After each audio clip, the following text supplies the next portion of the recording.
महाराष्ट्रीयन चवीची जवसाची चटणी खायला अप्रतिम आहे आणि आरोग्यासाठी सुद्धा खूप फायदेशीर आहे.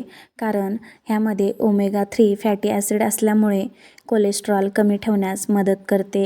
हृदयासाठी चांगले आहे. पचन सुधारते. फायबर भरपूर असल्यामुळे बद्धकोष्ठता कमी होते आणि वजन नियंत्रणात मदत. पोट जास्त वेळ भरलेले असते ही चटणी खाल्ल्यामुळे. मधुमेह नियंत्रणासाठी सुद्धा ही चटणी उपयोगी आहे. कारण रक्तातील साखर स्थिर ठेवण्यास मदत होऊ शकते. तसेच त्वचा व केसांसाठी सुद्धा चांगले. कारण पोषक तत्वामुळे त्वचा चमकदार आणि केस मजबूत होतात. यानंतर प्रोटीनचा चांगला स्रोतसुद्धा आहे ही चटणी. कारण शाकाहारीसाठी खूप उपयुक्त आहे.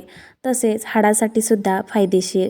कॅल्शियम, मॅग्नेशियम आणि फॉस्फरस मिळते. तर एवढे सारे फायदे ऐकून तुम्हाला सुद्धा इच्छा होत असेल की ही चटणीसुद्धा नेहमी आपल्या आहारामध्ये इन्क्लूड करावी. तर तशीच मी तुमच्यासाठी ही रेसिपी घेऊन आलेली आहे. तर ह्याचा जो लॉंग व्हिडिओ आहे तो मी आपल्या चॅनलवरती लॉंग व्हिडिओमध्ये अपलोड केलेला आहे. तर तुम्ही तिथे जाऊनसुद्धा रेसिपी पाहू शकता. तर हलकेसे जवस जे आहे ते आपल्याला अगदी तडतड होईपर्यंत, सुगंध येईपर्यंत जवस भाजून घ्यायचा आहे. भाजल्यानंतर यामध्ये मिक्सरच्या भांड्यामध्ये तुम्ही ही चटणी वाटू शकता. तरी ते मी मिक्सरच्या भांड्यामध्ये ही चटणी वाटून घेत आहे. तर मिक्सरच्या भांड्यामध्ये भाजलेला जवस टाकलेला आहे. त्याचबरोबर खूप साऱ्या लसूण पाकळ्या, लाल मिरची पावडर टाकलेली आहे आणि चवीनुसार मीठ टाकलेलं आहे. आणि त्यामध्ये जिरेसुद्धा टाकलेले आहेत बरं का चवीनुसार. तर मिक्सरला वाटून घेतलेले आहे आणि अगदी जाडसर असं वाटून घ्यायचं आहे.